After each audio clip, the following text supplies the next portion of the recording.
Hello viewers, আমি Priyanka চকটক English চ্যানেলে তোমাদের সবাইকে আরেকবার স্বাগত। আজকে কিন্তু আমি করাতে যাচ্ছি ও টু নাইটেঙ্গেলের সেকেন্ড পার্ট। চারখানা আমি স্ট্যান্জা করিয়ে দিয়েছি অলরেডি। এবার বাকি যে চারখানা স্ট্যান্জা আছে সেটা কিন্তু আমি আজ করাবো।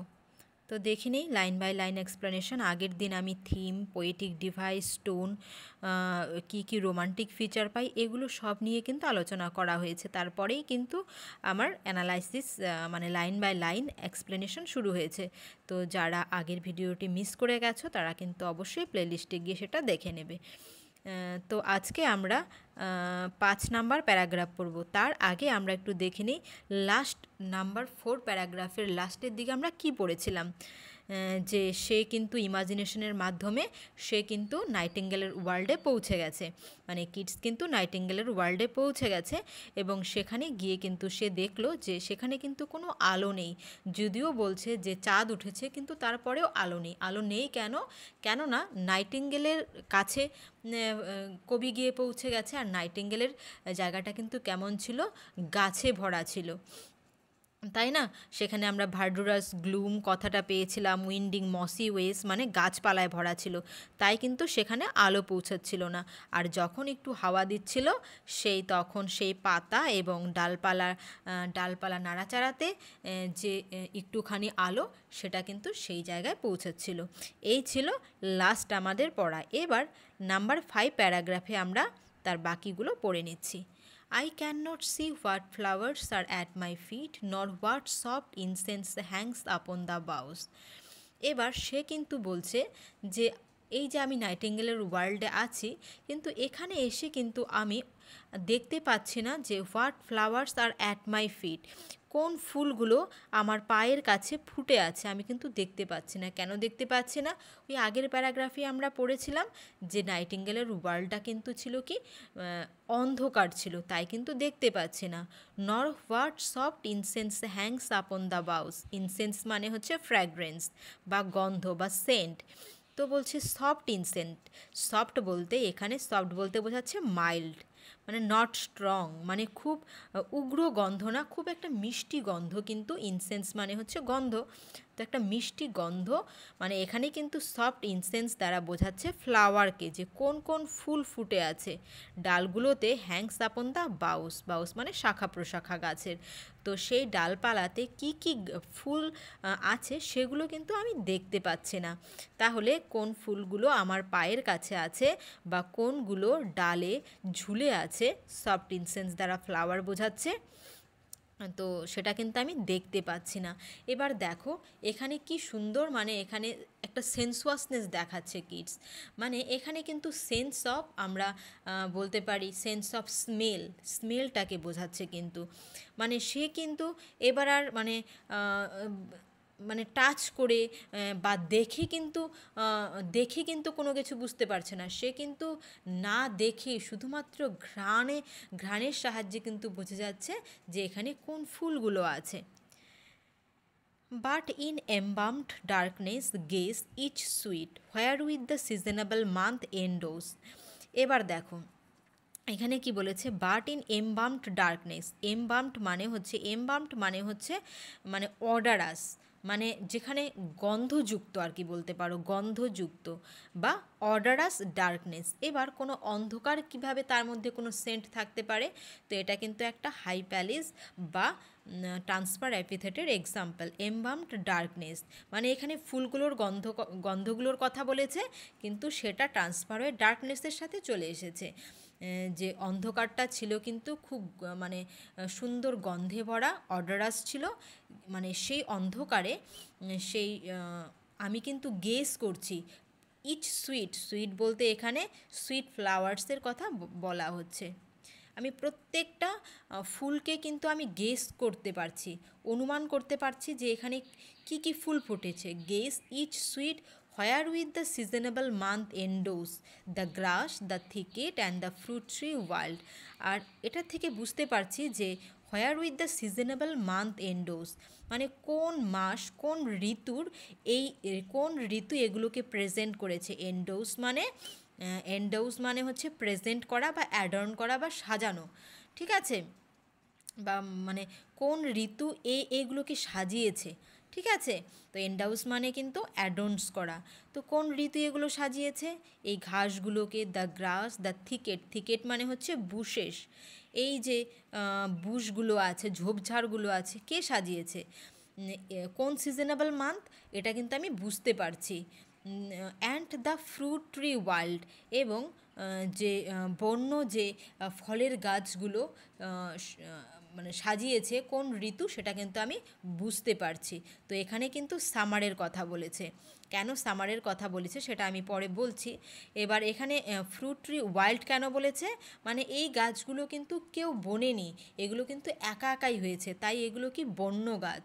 তো সেগুলোর কথা কিন্তু এখানে বলেছে যে অন্ধকারের মধ্যেও কিন্তু আমি গেস করতে পারছি, আমি অনুমান করতে পারছি যে মানে প্রত্যেকটা সুন্দর গন্ধযুক্ত ফুল এবং কোন ঋতু এগুলোকে প্রেজেন্ট করছে সেগুলো কিন্তু আমি মানে অনুমান করতে পারছি। এবার এখানে দেখো যে ইংল্যান্ডে কিন্তু স্প্রিং হয় মার্চ, এপ্রিল অ্যান্ড মেতে, ঠিক আছে। এপ্রিল অ্যান্ড মেতে কিন্তু স্প্রিং সিজন হয়। তো এখানে আমরা মে মাসের উল্লেখ পাবো, সেই হিসাবে এটা স্প্রিং সিজন হয়। কিন্তু এখানে স্প্রিং সিজন হয়, কিন্তু এখানে কিন্তু কবি কিটস বারবার বলেছে এটা সামার সিজন। তাহলে এখানে যদি কোয়েশ্চেন আসে হোয়ার উইথ দ্য সিজনেবল মান্থ এন্ডাউস, তখন সেক্ষেত্রে সেখানে যদি শুধু স্প্রিং থাকে তাহলে অবশ্যই স্প্রিং দেবে, যদি সামার না থাকে, কিন্তু সামার থাকলে রাইট আনসার কিন্তু সামারই হবে, হোয়ার উইথ দ্য সিজনেবল মান্থ এন্ডাউস। কারণ এখানে কবি কিন্তু অনেকবার সামারের উল্লেখ করেছে। প্রথমত একবার বলেছিল যে প্রথম স্ট্যান্ডার দিকে যে এখানে নাইটিঙ্গেল কিন্তু সামারের গান গাইছে, গ্রীষ্ম ঋতুর গান গাইছে। তাহলে সে যদি গ্রীষ্ম ঋতুর গান গায় তাহলে এখানে কি সামার সিজনের কথাই বলা হয়েছে, তাই না? কিন্তু সেই হিসেবে মার্চ এপ্রিল মে কিন্তু ইংল্যান্ডে স্প্রিং সিজন থাকে, আর সামার থাকে June July and August, June July August, এটা হচ্ছে সামার সিজন। তো মে মাসটা কিন্তু স্প্রিংয়ের মধ্যেই পড়ে। তো এখানে যেহেতু মিড মে আছে, তার মানে মে মাসের মাঝামাঝি সময়। তো ওই বলতে পারো যে যেহেতু মে মাসের মাঝামাঝি সময় মানে অনেকটা মে মাসটা শেষের দিকে, তো মোটামুটি সামারের মানে সামারটা আসছে, সেই হিসেবেই কিন্তু এখানে কবি মানে সামারটা আসছে, স্প্রিংটা শেষের দিকে এবং সামার আসছে, তো সেই জন্যই কিন্তু এখানে স্প্রিংয়ের জায়গায় সামারটাকে ইউজ করেছে। আমরা কি দেখি, কোনো একটা ঋতু আসার আগে মানে যে মাসগুলো সাধারণত এই ঋতুটা থাকে কিন্তু তার আগেই দেখবে সেই সিজনটা কিন্তু চলে আসে, তো এই জন্য কিন্তু এখানে সামারটাকেই ইউজ করা হয়েছে, ঠিক আছে। এবার কি কি ফুল সে গেস করতে পারছে, হোয়াইট হাউদ্রন অ্যান্ড দ্য পেস্টোরাল ইগলেন্টাইন। তো এগুলো হোয়াইট হাউদ্রন, তো এগুলো কিন্তু প্রত্যেকটা এক ধরনের মানে গোলাপ জাতীয় ফুল। একবার নেটে সার্চ করে দেখে নেবে, ফুলগুলো ভীষণ সুন্দর, হোয়াইট কালারের হাউদ্রন, তার মধ্যে একটু গোলাপি আবহাওয়া আছে। তারপর কি পেস্টোরাল ইগলেন্টাইন, হ্যাঁ, তারপরে কি আছে, পেস্টোরাল ইগলেন্টাইনের কথা বলেছে।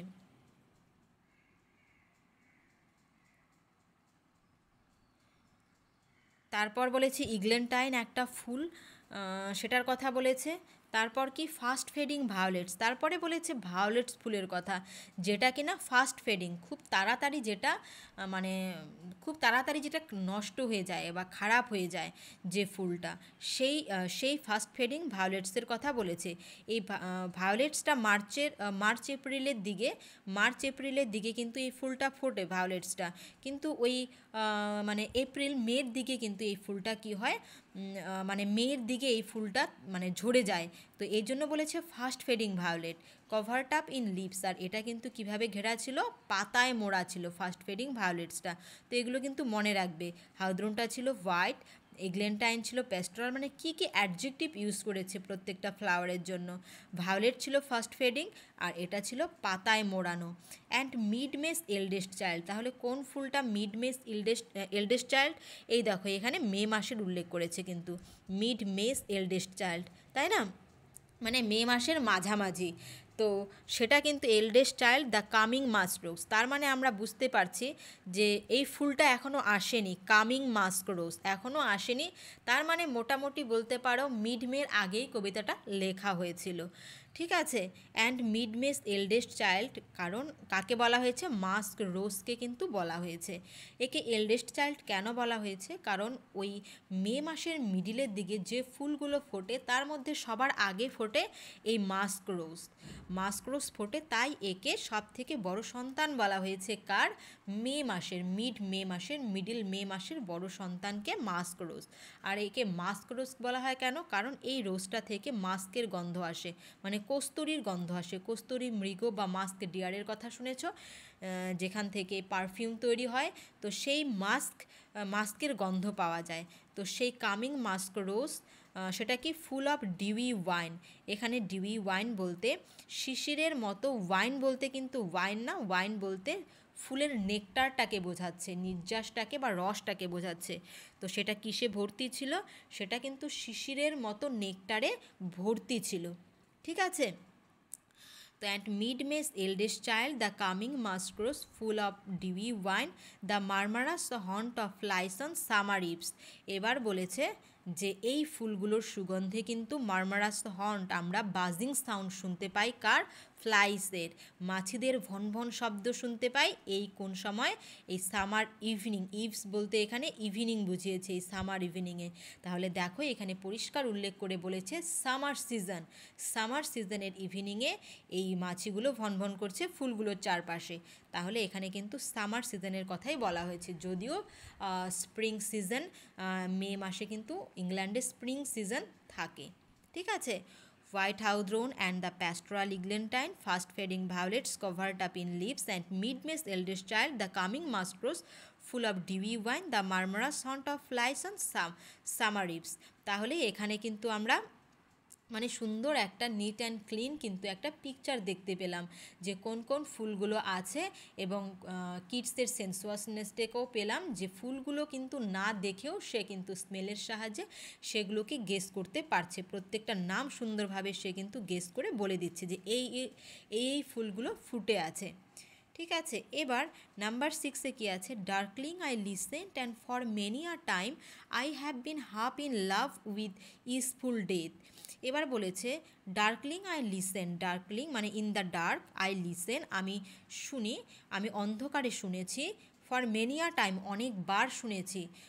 কি শুনেছি, আমি কিন্তু এই অনেকবার শুনেছি, এই মানে নাইটিঙ্গেলের গান শুনেছি। I have been half in love with easeful death, আর আমি কিন্তু হাফ প্রেমে পড়েছি কার, ইজফুল মানে একটা পিসফুল বা কমফোর্টেবল মৃত্যুর, মানে পেইনলেস একটা মানে ডেথের কিন্তু আমি হাফ প্রেমে পড়েছি। এবার দেখো এখানে হাফ কথাটা ব্যবহার করেছে, হাফ ইন লাভ, মানে সে কিন্তু পুরোপুরিভাবে প্রেমে পড়েনি মৃত্যুর, সে কিন্তু হাফ প্রেমে পড়েছে।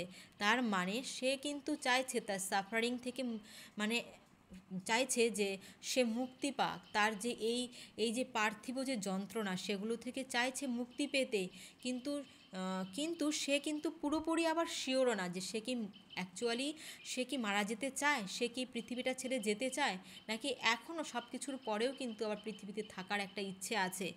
তো তার কিন্তু আছে, এই জন্য সে কিন্তু বলেছে হাফ ইন লাভ, সে কিন্তু পুরোপুরিভাবে চাইছে না যে তার মৃত্যু হোক, হয়তো এই যন্ত্রণাগুলো থেকে রিলিফ পাওয়ার জন্য সে বলছে, কিন্তু অ্যাকচুয়ালি কিন্তু সে পুরোপুরিভাবে কিন্তু প্রেমে পড়েনি।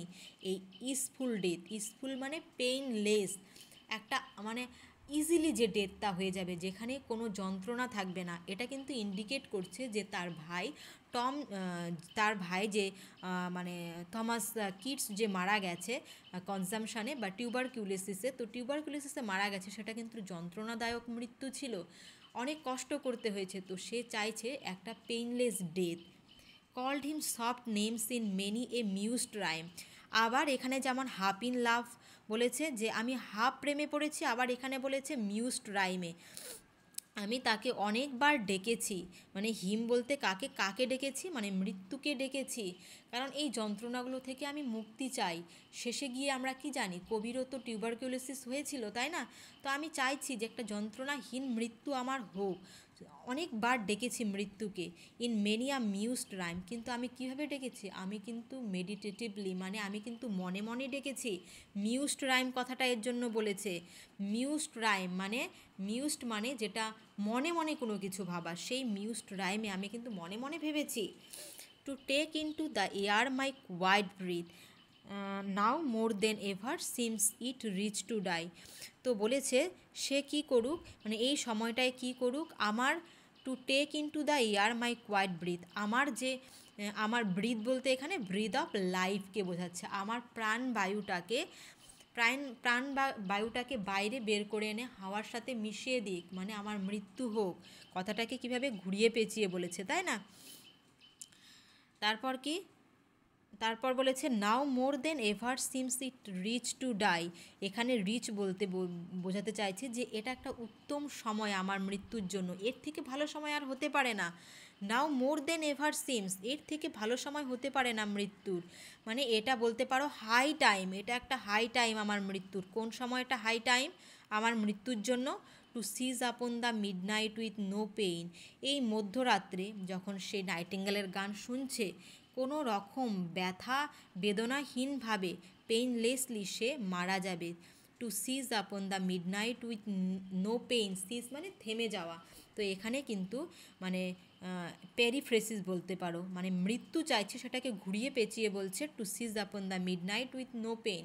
প্যারিফ্রেসিস বলতে পারো বা ইউফেমিজম বলতে পারো, মানে একটা হার্শ রিয়েলিটিকে কিভাবে মানে সেটাকে মাইল্ড করার জন্য মৃত্যুকে সিজ কথাটা দ্বারা মানে প্রকাশ করা হয়েছে।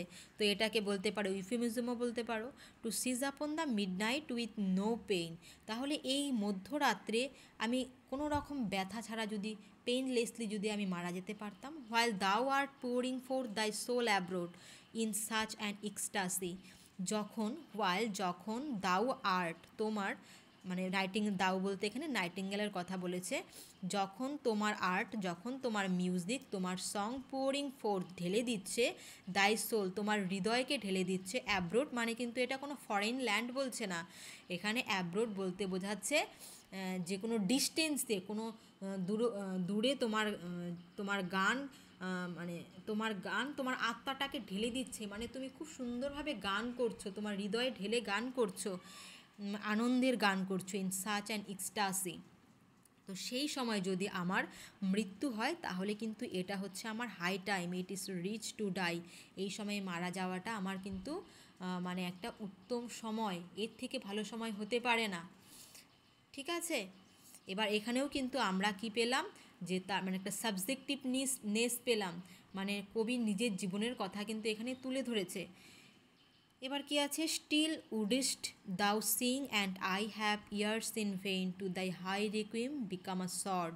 তো বলেছে মানে আমি তো বললাম যে আমি মারা যাব, তাহলে আমি যখন মারা যাব তারপরেও নিশ্চয়ই তুমি গান গাইতেই থাকবে, তুমি তো ইমর্টাল বার্ড না, তোমার গান তো চলতেই থাকবে। তো স্টিল উডিস্ট দাউ সিং, তুমি তখনও গান গাইতে থাকবে। অ্যান্ড আই হ্যাভ ইয়ার্স, আমার কান থাকবে কিন্তু সেটা কিন্তু কাজ করবে না, কোনো ফিউটাইল হয়ে যাবে। ইয়ার্স ইন ভেইন, কেননা আমি মারা যাব, মারা গেলে কি করতে পারবো, আমার সেন্সগুলো লোপ পাবে, তাহলে কি হবে, আমি কিন্তু তোমার গান শুনতে পাবো না। টু দাই হাই রিকুইম, হয়তো আমি মারা যাব, এই জন্য রিকুইম মানে ডার্জ বলতে পারো, ফিউনারাল সং। তো টু দাই হাই রিকুইম, যেটা চার্চে কেউ মারা গেলে চার্চে গাওয়া হয়, সেই সংটা হচ্ছে রিকুইম। তো বলেছে তোমার এই যে হাই রিকুইম, তোমার এই যে গান, তোমার ডার্জ, তোমার ফিউনারাল সং, তুমি আমার মৃত্যুর জন্য হয়তো ফিউনারাল সং গাইবে, সেটা কিন্তু কি মনে হবে, শর্ট মানে হচ্ছে মানে মাটির ঢেলা মনে হবে আমার কাছে, মানে আমার কাছে কিন্তু মানে এই গানটার কোনো প্রভাব ফেলবে না, কেননা আমার তখন কি হবে, আমি আমার যে সেন্স, আমার যে মানে শোনার যে ক্ষমতা সেটা তো হারিয়ে ফেলবো, কারণ আমার তো তখন মৃত্যু হয়ে যাবে। পরের প্যারাগ্রাফে কি আছে, দাউ was not born for death immortal bird, বলেছে তুমি কিন্তু তুমি was not born for death, তুমি কিন্তু মানে মৃত্যুর জন্য জন্ম নেওনি। যেমন আমরা যেমন কি আমাদের জন্ম হয়েছে, আমাদের কিন্তু মৃত্যু হবে, কিন্তু তোমার কিন্তু কি ওয়াজ নট বর্ন, তোমার জন্ম হয়নি মৃত্যুর জন্য। ইমর্টাল বার্ড, একটা অমর পাখি, তুমি কিন্তু অমর। এবার এই জিনিসটা কিন্তু বুঝতে হবে যে একটা পাখি কি করে সে ইমর্টাল হতে পারে, সেও তো মর্টাল না। এখানে ইমমর্টাল বলতে সেই সেন্সে বোঝাচ্ছে যে তার সংটা হচ্ছে immortal.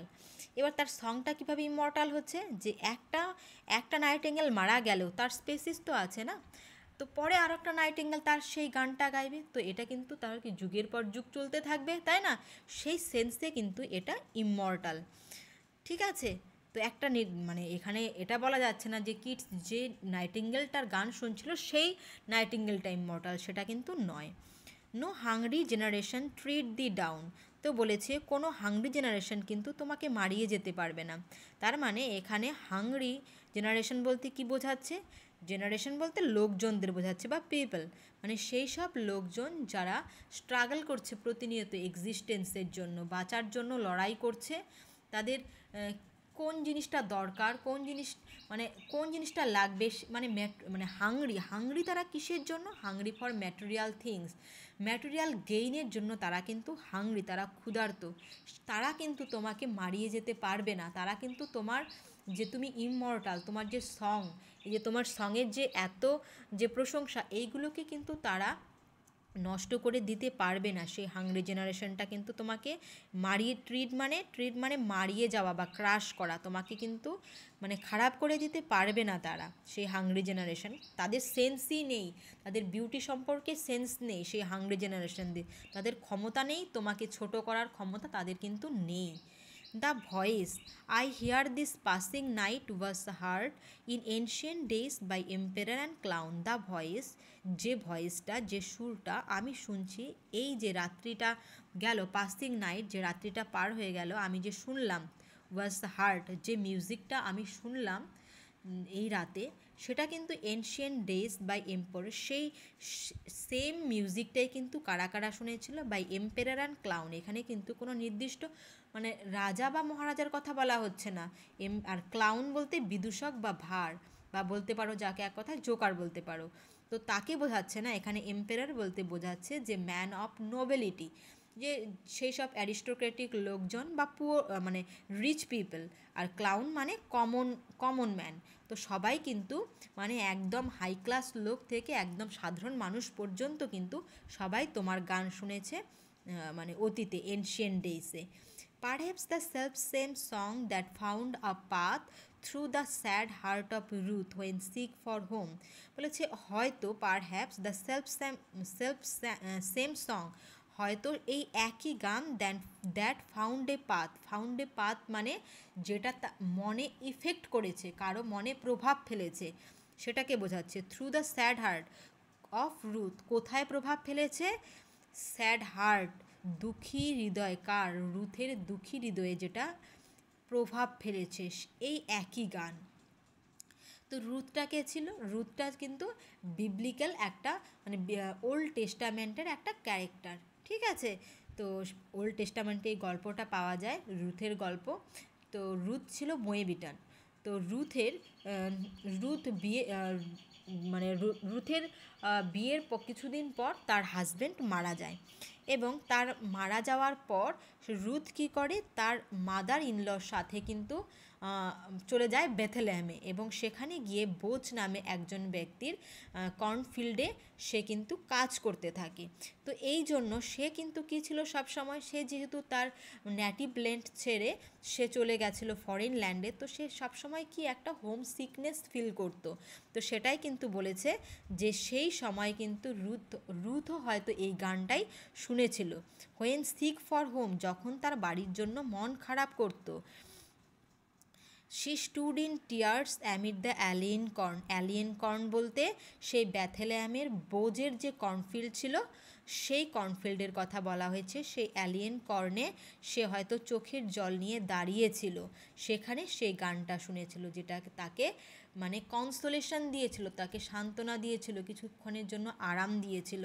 The same that of Times had charmed magic casement, the same বলতে এখানে সেই দ্য সেম সং মানে সেই নাইটিঙ্গেলের এই একই সং, হয়তো দ্যাট অফ টাইমস অনেকবার, অফ টাইমস মানে অফেন, অনেকবার, হ্যাথ চার্মড যেটা মানে মোহিত করেছে, ম্যাজিক কেসমেন্ট কোনো জাদু, কেসমেন্ট মানে উইন্ডোজ, ঠিক আছে, কোনো এনচেন্টেড উইন্ডোজকে কখনো চার্ম করেছিল। এবার কোনো জানালাকে কিভাবে একটা গান মুগ্ধ করতে পারে, এখানে ম্যাজিক কেসমেন্টের দ্বারা বোঝাচ্ছে যে কোনো একটা মেয়েকে বা কোনো একটা প্রিন্সেসকে কেউ বন্দি করে রেখেছিল কোনো একটা মানে মানে একটা জাদুর ঘরের মধ্যে। সেই জানালার পাশে সে বসে বসে এই গানটা শুনতো, যা তাকে সান্ত্বনা দিত, তার মনকে শান্ত করতো।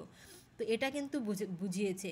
এখানেও কিন্তু আরেকটা আমরা রোমান্টিক ফিচার পাই, সেটা হচ্ছে সুপার ন্যাচারালিজম। এখানে দেখো একটা প্রিন্সেস একটা ঘরের মধ্যে বন্দি আছে, সেখানে জাদুর দ্বারা মন্ত্রমুগ্ধ জানালা আছে। তো এরকম একটা ডেসক্রিপশান এখানে কিন্তু পাচ্ছি, যেটা সুপার ন্যাচারালিজমকে দেখাচ্ছে। তো এটাও একটা রোমান্টিক ফিচার। তো বলেছে সেই একই গান হয়তো সেই ক্যাপটিভ প্রিন্সেসকেও মানে আরাম দিয়েছে। ওপেনিং অন দ্য ফোম, সেই কেসমেন্ট মানে জানালাটা, opening on the foam of perilous seas in fairylands forlorn. এবার বলেছে সেই জানালাটা কিন্তু কোন দিকে খোলা ছিল, সেই বিপজ্জনক সমুদ্রের দিকে, উত্তাল সমুদ্রের ফ্যানিল দুর্গম সমুদ্রের দিকে কিন্তু খোলা ছিল। কোথায়? ইন ফেয়ারিল্যান্ড, কোনো একটা ফেয়ারিল্যান্ডে, পরীদের দেশে, কোনো একটা কল্পনার দেশে অনেক দূরের, সেখানে কিন্তু এমনটা হয়েছিল। ঠিক আছে, এইবার এই যে 7 স্ট্যান্ডার ফরলোন কথাটা, এটাই আবার 8 স্ট্যান্ডাতে কিন্তু রিপিট হবে, আমরা দেখব। তো প্রথম এই ফরলোনটা কিন্তু বোঝাচ্ছে কোনো একটা দূর দেশে কোনো একটা ক্যাপটিভ প্রিন্সেসের কথা। কিন্তু পরের যে ফরলোন সেটা কিন্তু অন্য অর্থে ব্যবহার হচ্ছে। Forlorn the very word is like a bell, মানে এই ফরলোনটা একটা হতাশা বোঝাচ্ছে। ঠিক আছে, the very word is like a bell, এই ওয়ার্ডটা না একটা বেলের মতো কানে বাজলো। To toll me back from thee to my sole self, thee মানে এখানে নাইটিঙ্গেল। তো বলেছে এটা কিন্তু আমাকে কি করছে, আমাকে ব্যাক করছে তোমার ওয়ার্ল্ড থেকে। নাইটিঙ্গেল তোমার ওয়ার্ল্ড থেকে কিন্তু আমার নিজের ওয়ার্ল্ডে ফিরিয়ে নিয়ে আসছে। তার মানে তার কিন্তু ইমাজিনেশন মানে শেষ হয়ে গেল, তার ইমাজিনেশন শেষ, এবার কিন্তু সে রিয়েলিটিতে চলে আসলো। ঠিক আছে, কোন ওয়ার্ডটা তাকে নিয়ে এলো? ফরলোন কথাটা কিন্তু তাকে বেলের মতো বাজিয়ে তাকে কিন্তু তার নিজের রিয়েলিটিতে ফিরিয়ে নিয়ে এলো। Adieu the fancy cannot cheat so well, adieu মানে গুড বাই করে দিচ্ছে ইমাজিনেশনকে, মানে প্রথমে ওয়াইনকে গুড বাই করে দিলে, এবার মানে সে এখানে দেখতে পাচ্ছি কিট তার সাফারিং থেকে নিজেকে ফ্রি করার জন্য কিন্তু অনেক রকম চেষ্টাই করছে, কিন্তু সে কিন্তু আলটিমেটলি বুঝতে পারছে যে রিয়েলিটিটাকে ফেস করতেই হবে, এটার থেকে কিন্তু কোনোভাবেই মুক্তি নেই বা রেহাই নেই। তো প্রথমে ওয়াইনটাকে সে কী করলো, ওয়াইনের এফেক্টটাকে কিন্তু সে গুড বাই করলে, এবার গুড বাই করছে কাকে, এবার কিন্তু ইমাজিনেশনকেও গুড বাই করে দিচ্ছে। The fancy cannot cheat so well, এই ইমাজিনেশন কিন্তু, এই কল্পনা কিন্তু মানে খুব ভালো মতো কিন্তু চিট করতে পারে না, কাউকে কিন্তু বোকা বানাতে পারে না। As she is fame to do, এখানে শি বলতে কাকে বোঝাচ্ছে, এটাও কোয়েশ্চেন আসতে পারে। শি বলতে এখানে ফ্যান্সি বা ইমাজিনেশনকে বোঝাচ্ছে। She is fame to do deceiving elf, তো বলেছে যে সে ফেমড মানে সে ফেমাস আর কি, যেটার জন্য সে ফ্যান্সি কিন্তু ইমাজিনেশন কিন্তু বেশিক্ষণ কাউকে বোকা বানাতে পারে না, যেটার জন্য সে বিখ্যাত, যেটা করার জন্য মানুষকে বোকা বানানোর জন্য বিখ্যাত, কিন্তু সে কিন্তু বেশিক্ষণ মানুষের মধ্যে সেটা কাজ করতে পারে না। সে এটার জন্য ফেমাস হলেও সে কিন্তু করতে পারে না তার কাজটা। ডিসিভিং এল্প, এবার ডিসিভিং এল্পটা কাকে বললো? ডিসিভিং এল্প কিন্তু এই ফ্যান্সি বা ইমাজিনেশনকেই বললো। ঠিক আছে, ডিসিভিং এল্ফ বলতে মানে বোকা বানানো, এল্ফ মানে ফেয়ারি বলতে পারো, ঠিক আছে, বা স্পিরিট কোনো। এবার বলছে অ্যাডিউ দাই প্ল্যান্টিম অ্যান্ড দেম ফেডস, বলছে কি দাই প্লেন্টিম অ্যান্ড দেম, প্লেন্টিম মানে হচ্ছে স্যাড, বলেছে তোমার অ্যান্দেম এখানে ব্যবহার করেছে সং অর্থে আর কি, ন্যাশনাল অ্যান্দেম আমরা যেমন বলি, সং অর্থেই বলেছে যে নাইটিঙ্গেল তোমার সেই স্যাড সং কিন্তু আস্তে আস্তে মানে ফেড হয়ে যাচ্ছে, এটা কিন্তু আস্তে আস্তে মিলিয়ে যাচ্ছে। কারণ কি? কারণ সে তো ইমাজিনেশন থেকে রিয়েলিটিতে ফিরে এসেছে। পাস্ট দ্য নিয়ার মিউডোস, এবার কোথায় কোথায় যাচ্ছে, তার সংটা কিভাবে মিলিয়ে যাচ্ছে। ঠিক আছে, তো এটাও কিন্তু মনে রাখবে সিকোয়েন্সটা, যে কিভাবে সেটা মিলিয়ে যাচ্ছে। পাস্ট দ্য নিয়ার মিউডোস, যে হচ্ছে মানে তৃণভূমি পার করে মিশে যাচ্ছে। ওভার দ্য স্টিল স্ট্রিম, বা কখনো হচ্ছে শান্ত নদীর ওপর দিয়ে মানে মিশে যাচ্ছে। আপ দ্য হিল সাইড, তারপর কি পাহাড়ের ওপর দিয়ে, এবং তারপর আস্তে আস্তে বাড়ির ডিপ, তারপর আস্তে আস্তে কোথায় মিশে যাচ্ছে? ইন দ্য নেক্সট ভ্যালি গ্লেডস, তারপর কোনো উপত্যকায় গিয়ে সেটা কিন্তু মিশে যাচ্ছে, মানে শেষ হয়ে যাচ্ছে, আস্তে আস্তে ফেড হয়ে যাচ্ছে। এই সিকোয়েন্সটা মনে রাখবে। এবার কিডস কি বলল? ওয়াজ ইট আ ভিশন, আচ্ছা এটা কি স্বপ্ন ছিল? অর আ ওয়েকিং ড্রিম, অথবা এটা কি ডে ড্রিমিং ছিল? এটা কি আমার ডে ড্রিম রেভারি ছিল? ফ্লেট ইজ দ্যাট মিউজিক, সে মিউজিকটা কিন্তু শেষ হয়ে গেছে। Do I wake or sleep, আমি কি জেগে আছি নাকি ঘুমোচ্ছি, কোনটা? সে কিন্তু এখন মানে কনফিউজড যে কি হচ্ছে, আমি কি এই গানটা সত্যিই শুনছিলাম নাকি আমি কোনো স্বপ্ন দেখছিলাম, যে কিছুক্ষণের জন্য যেটা আমাকে সমস্ত সাফারিং থেকে রিলিফ দিচ্ছিল, তো কি আমি কোন অবস্থায় এই গানটা শুনতে পেলাম, সেটাই কিন্তু শেষে কোয়েশ্চেন করেছে। এই কোয়েশ্চেনটা দিয়েই কিন্তু, এই কনফিউশনটা দিয়েই কিন্তু কবিতাটা শেষ হয়েছে। তো তোমাদের কেমন লাগলো অবশ্যই তোমরা কিন্তু কমেন্ট বক্সে জানাবে। Thank you for watching, tata by.